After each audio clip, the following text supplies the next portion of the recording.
we included what we found in some policies there. But those are basically the two approaches that appear to be available, and staff would ask for guidance from the board as to how you would like to pursue it from here. Thank you, Mr. Parton. I know you've been working on this for a while. And I guess the first thing is, does the board wish to have a committee, or would the board prefer that it become the direct responsibility of the Board of Supervisors? Mr. Chairman, I guess my personal view is that sometimes you can get too many people involved in a situation, and it makes it even that much more difficult to reach a consensus. I feel like as elected officials, people elect us to make decisions, and you got to make them. Sometimes they're going to be in agreement, sometimes they're not, but you have to do the best that you can. And I guess the final thing that I will say is, you could have a commission or a group, but this is not the kind of thing that I think happens on a regular basis. You could appoint a committee, and they may meet one time, and there may not be a need for a year or 6 months or even longer. So I guess, you know, my thing is, it's something that the board is going to have to do, and I think the board needs to just take responsibility and make a decision.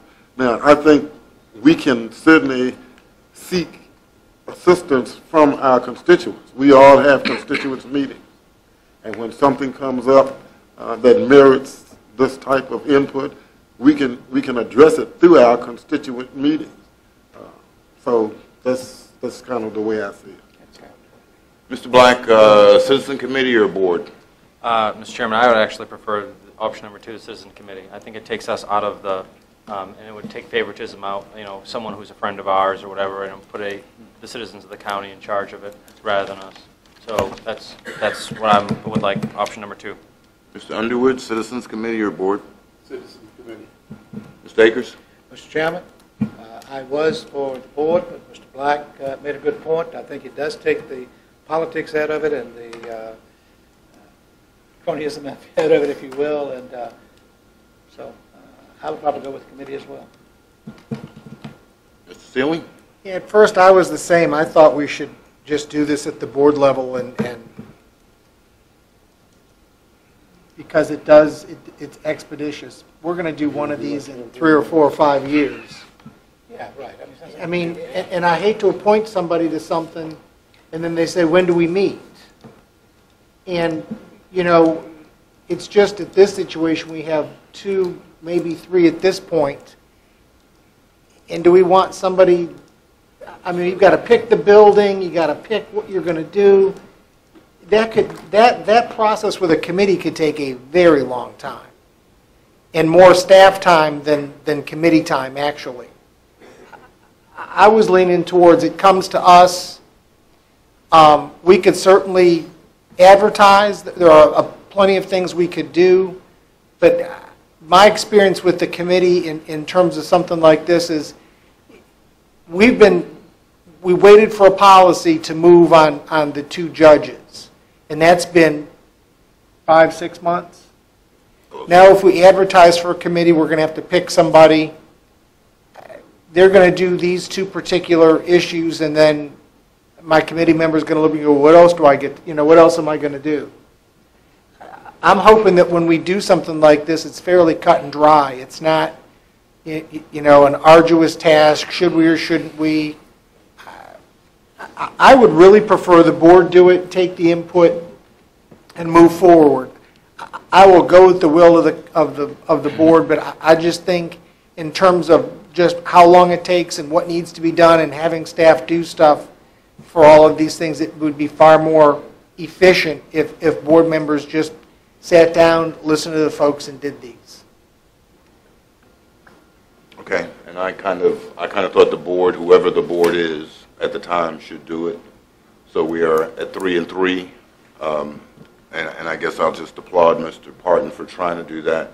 And it seems right now we're not quite ready to have a policy, so we'll just handle them on a case-by-case basis. We don't have a lot of these. I think we're going to look at a lot of people that have served for a long time. So, I mean, why could we not? why could we not think in terms of, we have the two judges. You mentioned the two judges. And I don't think anyone on this board has a problem with one of the judges or each of the judges being, something in the county being named after those individuals. We actually laid that, we've already laid that out. Yeah. The courtroom in the new courthouse was going to be the Frank Benzer, and then the general district court was going to be Peyton Farmer. I mean, we've already talked So, about why that. couldn't we move forward with those two as we've talked? That's what I'm And saying. this be the policy for future naming or what have you? I mean, we've discussed the two judges, and I think that's something we've all indicated. Is there some differentiation between one person who served 3 years and one person who served 30 years? Well, as Mr. Seeley said, one's going to get a courthouse, and one's going to get a courtroom. So, I mean, yeah, there is a difference between. I mean, that's what we're saying. I just want to make sure that's clear. That's what we're saying. Yeah, I think in this particular case, So that's you're pretty saying set. courthouse Yeah, but the for other Judge point is- Farmer and courtroom for Yeah, Judge Benson? yeah. But the Okay. other process, I think, the Citizens Committee takes us, In the future? absolutely takes us out of it, Okay. because we And- have, I don't know about each of you, but I've had calls for and against Well, I think anything we do. of what we have talked about already. But if, this is what we're saying, we're saying now we're gonna move forward with what we have. Right. But I think the one thing we need to make sure we do is have a public hearing. We intend to move forward with this, and we're gonna have a public hearing to say this is what we're gonna do. And we'll leave it at that for now, Mr. Parton. But let's move forward with To the, make sure we're clear, what, We're going to do Judge Farmer was the circuit court judge, so he would be the Courthouse. courthouse. And then Judge Benzer would be the district courtroom in the new Was the building. courtroom. So it would just be the courtroom, and we'll advertise that for a public hearing for some time, hopefully maybe July. I think we could get that done in if we can get that done in July, that'll give us a chance to get plaques made, and we could do something in August or something like that. That's correct. All right, that's the will of the board. That sounds like good, Mr. Parton. I'm sorry to prolong, but I just want to make sure we're having a public hearing on those two specific cases Right. as opposed to a broader policy. On those two specific cases. but can we not move forward with the public hearing on option 2, which would be, if the public hearing is what you're asking for, whereas a Citizens Committee will. We don't have need a more public future. hearing, we don't need a public hearing for that. Okay, well, I mean, could we not take a vote on that Well, we're still at 3 and 3, so let's wait until the public hearing and then Well, we'll we vote on may that not be again. at 3 and 3 when it Oh, comes you to. gonna change your vote? I'm sorry? You gonna change your vote? Maybe. I've been known to do that occasionally. Yes, you have. But not for but not for Mr. Underwood's district. I stick by my story. Oh, boy, everybody turn their mic off now and move on. All right, are we still at 3 to 3 on committee? You're still at Board of Supervisors? Those are going to be, Yeah, I mean, We're going to have the same issue. The board is not going to get taken and and it's going to fall on us anyway. right. And You know how that goes. right. Once you ask for recognition. Well, the reality is you would really want, like you said, the buck to stop at whoever the board I is. know. Because the next one of these may be 10 years from now, and it'll be a totally different board, except for Mr. Black, because he's young.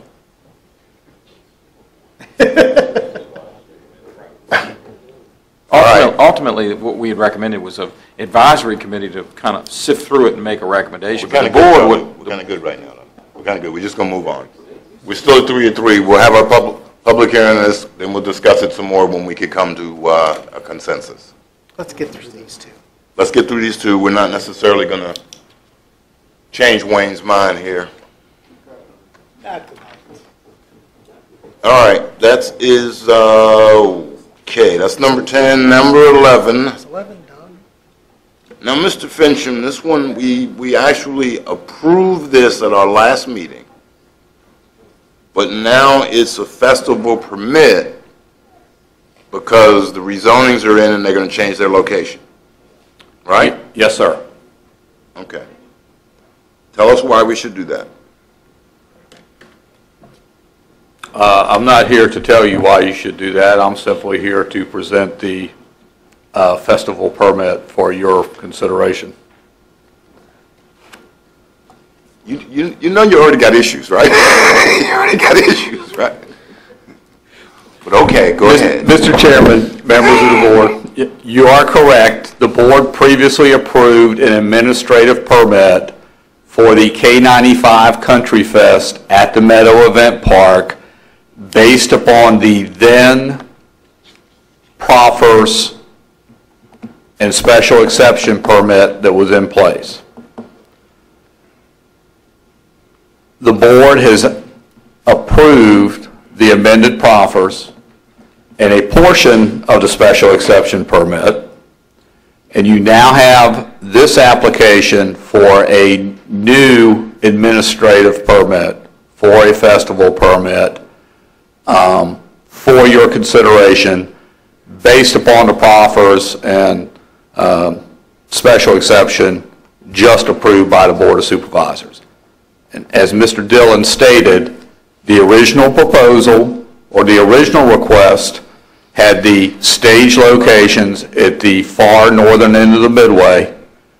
This permit request would have several stage locations, including one next to the Farm Bureau Center, based upon the proffers and special exception just approved by the board. Okay. All the other aspects related to security services remain the same.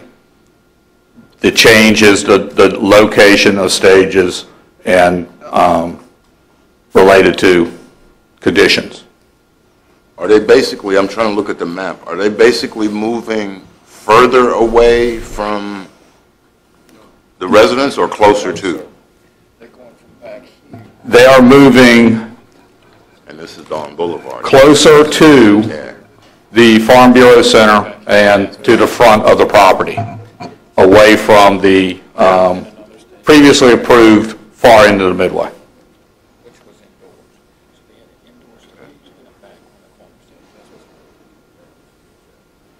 Okay. How far is that distance, Mr. Fincham? Stage 2 is Is it, to the west and slightly behind the location of the mansion. So it's basically between the mansion and the Farm Bureau Center. Stage 1 is located just slightly to the west and in front of the Farm Bureau Center. You can see on the map, on the legend, 1 and 2 are the proposed stage locations. it's like 100 yards? I would say a couple hundred yards, not 200 200 yards? And then the property is about a mile, the property extends about a mile or is north or west? From the stage locations, you would not be that far. If you're talking west towards the river, Okay, I lost my orientation. I'm talking east. probably not a mile, no, sir. You're probably looking at maybe 4/10 of a mile up to the easternmost edge of the property.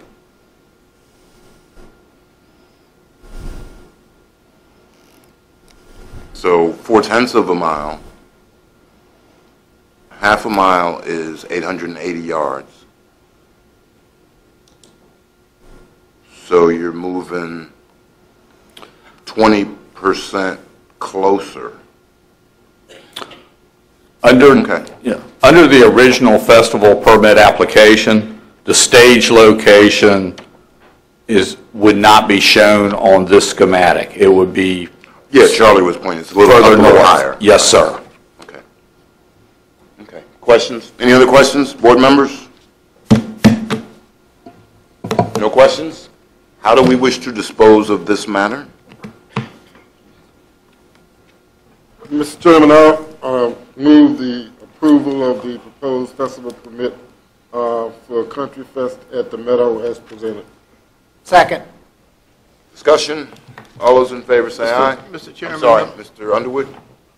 in terms of discussion, tonight we've looked at changes to proffers for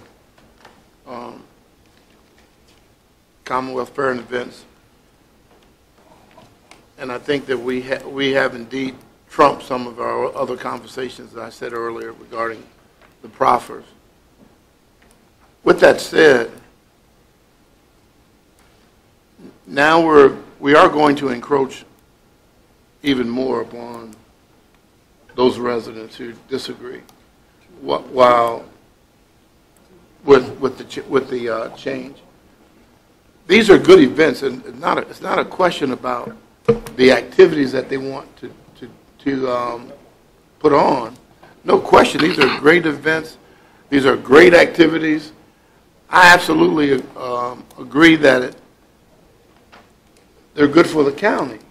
But again, it's the question of the location again, for me, and the encroachment upon.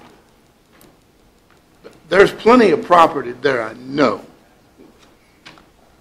Been there many times. My concern again, as I stated before, is the noise. I am concerned. Hopefully, if the other board members agree to this special exception, that we can work with them to somewhere make sure that the speakers and the other things is directed away from the residents. Yeah, Just to have that concern. That's a valid concern. And Mr. Fincham, I know the other thing we really haven't talked about is how to buffer this a little more to minimize the impact. And I'm not sure buffering is at all part of this festival permit, but I think that's something we may need to look at in the future. You know, so we can do things. I know you've got more special exceptions coming. So maybe we can work something out where there's more buffer, and I can sympathize. Mrs. Lambert's comments were very emotional, and I understood what she was saying, and nobody wants to have their home disturbed, and so you can't live in it. So we need to look at if there's any way we can, orientate the speakers, as Mr. Underwood said, or try to work out some sort of additional buffering in the future to make sure the impact is minimized. So, okay, and I had a motion by Mr. Taylor, who made the second, and Mr. Seeley made the second. So, Mr. Underwood's discussion, my discussion, all in favor, say aye. Aye. All opposed, nay. Motion carries unanimously. All right, agenda item number 12.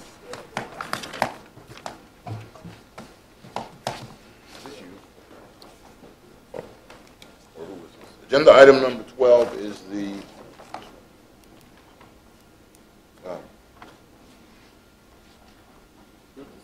okay, thank you. Mr. Underwood, just so you make sure, Mr. Emerson pointed out, and I didn't see it when I looked through the proffers, but it does say in the proffers that all speakers should be directed towards the center of the property. I didn't read that. Apologize. Thank you, Mr. Emerson.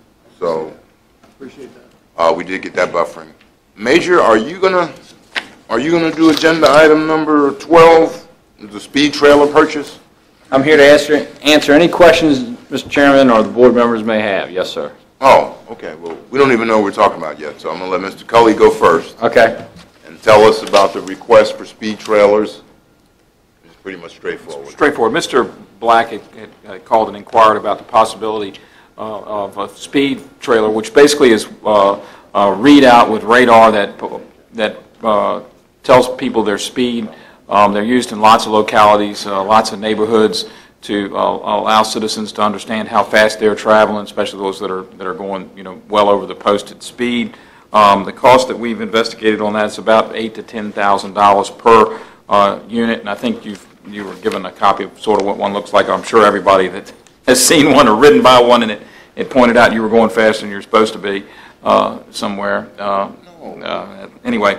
And so we placed this on the agenda for your consideration. The sheriff does not have money in his budget for this, obviously, so it would be a requirement from the unencumbered balance. Now these, to make sure, this is just one of the many speed trailers that's out there. This is not the camera ticket system. No, sir. Okay. So, Basically, all we're doing is we're providing information to people as they go by to say, oh, by the way, you're going faster than you thought you were. Mr. Chairman, it's more than that. The last page of the packet that you have received has a quote of $9,095 for the cost of a speed trailer, which resembles the one on the front of this packet, which also collects data from the traffic that goes by it, such as how many cars went by, what the speed of the cars are, what the average speed. As you know, with the lake communities, with the Bowling Green community as well, radar is not always an easy task on those roads, especially inside the lake communities. You have a tendency to not have the ability to turn around on someone to catch them for speeding. This here will eliminate a lot of man hours and manpower to actually go out there and address these speed complaints, because not only is it telling people to slow down and it displays their speed, it also gives us statistical information about whether it's truly a problem or not. Sometimes on those windy roads, 25 miles an hour is too fast, even though it may be the speed limit, and they're not actually speeding. We've had officers that sat out there for 2 and 3 hours and never write a ticket. It would be much more cost-effective to sit the trailer out there, get some statistical information, and then address the speeding complaints if they actually exist. Okay. So it does more than just tell you to slow down and flash at you. It's actually a tool that we can utilize to better effectively serve communities, not only inside the lake, but other parts of the county as well. And you currently, the Sheriff's Department currently has how many of these? 0. And the Bowling Green Police Department has how many of these? 1. Okay. And that basically, because it's a trailer, we appreciate Mr. Black being on the forefront, and you'll set it up there for the first day, and then you'll move it around the rest of the county, right? That's correct. It would utilize the whole county. I mean, I don't know if he may not get the first day. I think the chairman gets the first day, but nah. Just a little. I didn't say that. A little levity there. I appreciate that, Scott. Yeah, but no, actually, the Bowling Green trailer has been down for some time, and it seems to be unrepairable. They have not been able to repair it. So. Okay. Thank you, Major. Yes, sir. You said you don't have any year-end money, right? Well, at this point, we don't know. I mean, it doesn't appear that we're going to have any. We've been watching the budget fairly closely to make sure that, we're a steward of the money. And you guys have done a great job. I mean, I do appreciate that. Thank you. You and Mr. Lambert back there, the king of grant writing, so. Hey, he does a wonderful job, and he actually prepared this document for y'all here today. He's been a real asset to the Well, why didn't he get a grant for it? We have asked DMV, I guess, the last 3 or 4 years, and I give them a hard time about it every time they come around, but they're not supporting this device for grant funds. They're only supporting overtime funds and some other devices. Do we have to purchase this right now? Can I go to the 30th and see if I got any money left over from anybody and buy it then in 2 weeks?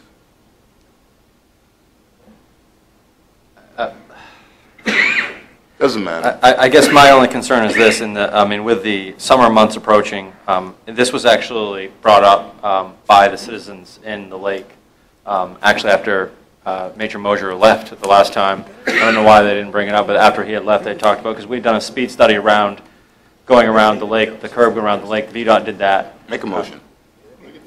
Mr. Chairman, I'd like to make the motion that we purchase a speed trailer for the sheriff's office. Second. You don't get the second day either. I Don't do. you? Seniority has something to do. Yeah, so you get the second day. All right. The motion is to go ahead and purchase a speed trailer. We'll do it, you have to get bids. Well, it's less than $30,000, so. We'll do it, and then we'll figure out if there's some excess funds in somebody's budget. You'll have to take the money out of the unencumbered balance, and then we'll replace that if there's some additional funds. So we're going to take it from the unencumbered balance, then we're going to try to find another $10,000 left over this year and put it back. All right, all in favor say aye. Aye. All opposed nay. That motion carries unanimously. Agenda item number 12A, Supervisor Taylor had asked for an additional discussion on Burma Road. Mr. Taylor? Thank you, Mr. Chairman. Board member. Yes, Thank you, Major, I'm sorry. Mr. Taylor? yes, Mr. Chairman. Now, could I ask Mr.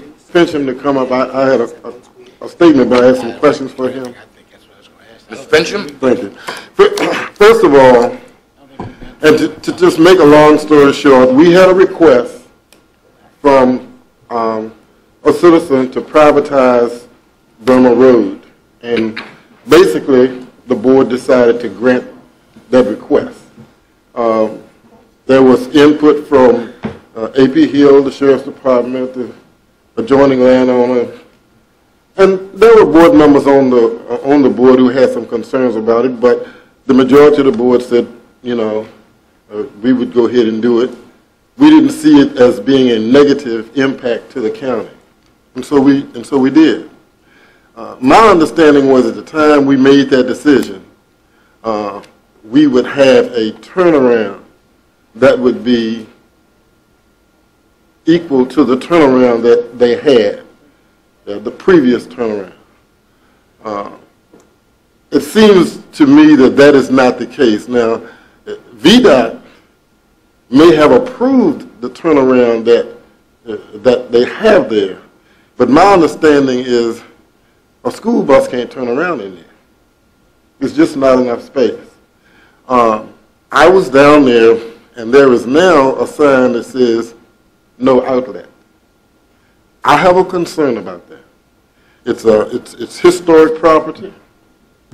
People may choose to go in there just to look. Now, obviously, they can't go on to the property, and that's fine.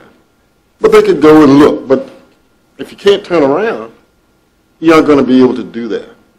And the people who had a concern, I basically said to them, we're going to do this because it's really not going to change anything. You will not be able to go all the way down, but once you got to that point, you were on the property of the person who asked for it to be privatized on one side, and A.P. Hill was the property owner on the other side. So, you know, but the way it is now, as I said, a school bus can't turn around in there. There's a no outlet sign. It's historic property. So we're really denying citizens the opportunity to go and see it if they want to. They could go down the part that's publicly owned, but if you can't turn around, how are you going to get out of there? So I have a concern about that. And I would like for the board to support me in either asking for a turnaround that is sufficient for vehicles to go in and come out, whether they be a school bus or truck or whatever. And if we can't do that, then I would like to know what are the rules for rescinding what we did. And that's my question to you, Mr. Fincham. Are there ways to rescind what we did if we can't get that turnaround to meet the needs of the public? Mr. Chairman, I would suggest that we put this item back on the agenda for the July 10th meeting. Okay. And we can provide copies of the minutes related to the discussion of this issue, and we can have all that information in front of us. I have no problem with that. Again, I guess my question is, if we decide that the turnaround is not something we can get, what are the possibilities for rescinding what we did? We will pose that question to the county attorney's office. Okay. Let me ask just one question, Mr. Fincham. When we made that decision, VDOT was here, and they said, once we make it, once we abandon the road, and they set all that aside and worked out all those details, they weren't taking the road back. That was my understanding. I mean, I think that was part of the whole discussion that evening. That was my understanding, but VDOT not, said they weren't, I mean, once we made that decision, I'm just telling you, because I think I asked them twice.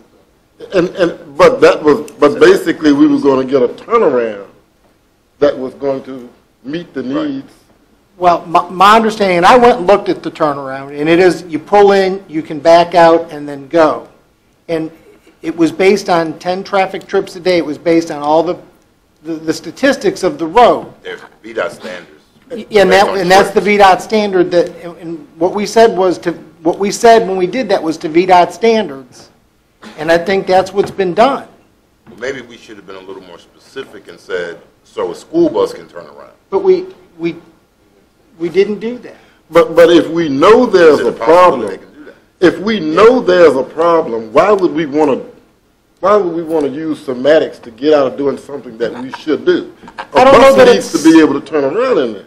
Mr. Taylor, I don't know that it's I mean, we had that discussion, and I remember asking the question. I'll be glad to look at the minutes, but we had a long discussion about that. You know, and when we said VDOT standards, maybe we should have known that VDOT standards didn't include a truck turning around or a bus turning around. And if we didn't know that, then we didn't know that. And maybe we were in, maybe we shouldn't have, maybe we should have asked those questions specifically. But my thought process at the time was there was a turnaround already there.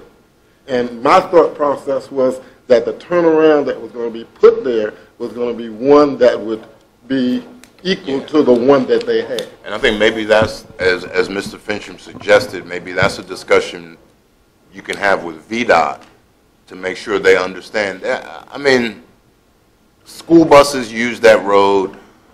We should have been a little more specific and said, make sure the turnaround can handle school bus. My car can't go down that road because the bumper's too low, so I haven't seen it. Mr. Seeley drew a picture. If that's the case, I don't think a school bus could pull up, back up, and pull out. So you think it can, Mr. Whiteman? Yeah, Mr. Thomas, two things. Mr. Shelton has provided an easement for the school bus that does come down there to pick up the 3 kids that are down there to use his paved driveway further down, and that's where they always turn around anyhow, and that's where VDOT turns around. When I built this, I asked VDOT for the spec. VDOT gave me the spec to build it to. I called them for an inspection. They failed it. They made me make it bigger. Once it got to its completed state, VDOT came out and inspected it and improved it. It was never intended for tractor trailers, big trucks, and actually today, VDOT posted a new sign that says, no turnaround, local traffic only. So the size of the cul-de-sac is for the locals only, and it's sized for 10 trips or less a day. That's the standard for that turnaround. So the school bus goes down Burma Road. School bus goes down Burma Road. And then, down, there's a paved road? Then it goes down to Moss Neck Manor Drive. It backs up into Mr. Shelton's driveway that's asphalted, and then comes on around, back out. Okay. Okay. Now, I had VDOT out last week. That complaint came in last week. VDOT came out, and they opined that a prescriptive easement or a right-of-way on a prescriptive easement is fine because the Byrd Act of 1928 allows that. They are not restricting anybody from that 30-foot right-of-way. Mr. Shelton is just allowing them to go down that prescriptive easement and back up on his property. We also looked into it that if he didn't do that, then the school bus would have to pick up the kids out on 17 and Burma Road. I checked with school transportation. And the only other thing I would like to add is the sunset at Moss Neck is in today's paper. It's on July 11th, and it's free. It's not $125. Okay. It's open every year. That's another subject. It's free. Yeah, that's another subject. The detail was provided by VDOT. All right. installed it, they approved it. Numerous complaints have come in, they've been out and out, and last week, the land use engineer measured it, looked at it, approved it. All right. I guess, Let's go with may I it. ask you a question? Yes, sir. Ms. Raymond. Okay, and I understand that Mr. Shelton has given the school permission to drive past and turn the bus around. Yes, sir. And that's fine as long as Mr. Shelton owns that property. Yes, sir. But what happens when Mr. Shelton sells that property to someone else? And I'm not asking you to answer that. I'm just saying. But if we have the easement goes with the property if you regardless have of an who owns it. easement, okay. But the other thing is that is Mr. Shelton's private property. Yes, sir. Now, what happens when a truck comes in there and can't turn around? Mr. Shelton hasn't given everybody permission to come in onto his property. Yes, sir. So, I just don't understand why we would allow a public road and not have a turnaround proper. And I'm not saying it has to be a turnaround for a tractor and trailer. Yes, sir. But for an oversized truck or, we say local traffic only. How can we, excuse me, how can we take a public state road and say it's local traffic only? Okay. And deny Gentlemen, other. all right, we've had enough discussion. Okay. We're going to take Mr. Fincham's suggestion, put this on our agenda. We're going to get a little more information from VDOT and a couple of pictures, and we'll look at this in our meeting in July. Okay. All right? Thank you, sir. Mr. 13, please. Basically, capital project update, we are, as you saw, working through our radio system, and expended about $1,059,000, and the project's still on schedule. We still working toward our November completion. Most everything else has been completed other than the 2 school projects, which are just in the beginning phases. Bowling Green still has there's still $1 million that they're working on, and they have mitigated damages funds also. Correct. Okay. No, there haven't been any change reported on any of that. We have our next meeting is a special meeting on the 24th. We need to recess this meeting to the 24th of June, 6 p.m. For water work session, and then we will, tonight, yes, and we will also add those few things back on from the consent that were continued over, and have that listed on the agenda for those items. The change of command ceremony is also the end of that week. On the 27th, they changed that date for any of you that saw it was Thursday. It was Thursday, now They it's moved it to Friday. Can you do that? Change your command? Okay. I don't know if I can get away yet. Okay. That's all. Thank you, Mr. Cully. Closing board comments? Mr. Taylor? I have none at this time. Mr. Black? No, sir, Mr. Chairman. Mr. Underwood? No, sir, Mr. Chairman. Mr. Akers? No, sir, Mr. Chairman. Mr. Seeley? No, sir, Mr. Chairman. I have just one. I started the meeting by saying we're going to open the Juneteenth meeting. And for those of you who don't know, Juneteenth was actually when the slaves in Texas found out that they were free. But it was 2.5 years later. So that might have been somebody channeling. But anyhow, that was my board comment to make sure we all understood what Juneteenth was.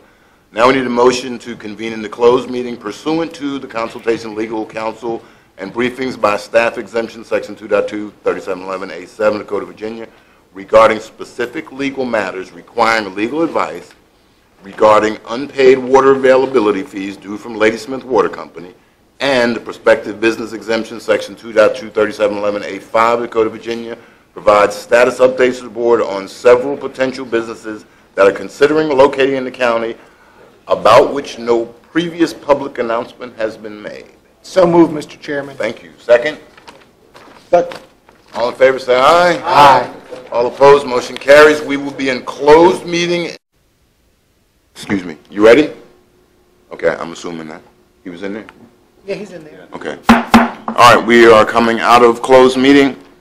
At this point in time, Mr. Taylor, do you certify that only those things we went into closed meeting were discussed? I so certify. Mr. Black, do you certify? I so certify. Mr. Underwood? I so certify. Mr. Akers? I so certify. Mr. Seeley? Mr. Chairman, I so certify. And I so certify. We have no action items out of closed meeting. We need a motion to recess to the 24th here At 6. at 6 for a water work session that will include the business we didn't take care of today on the consent agenda. Mr. Chairman, I make that motion. Second. Motion made by Jeff, seconded by Jeff. All in favor, say aye. Aye. All opposed, nay. The motion carries.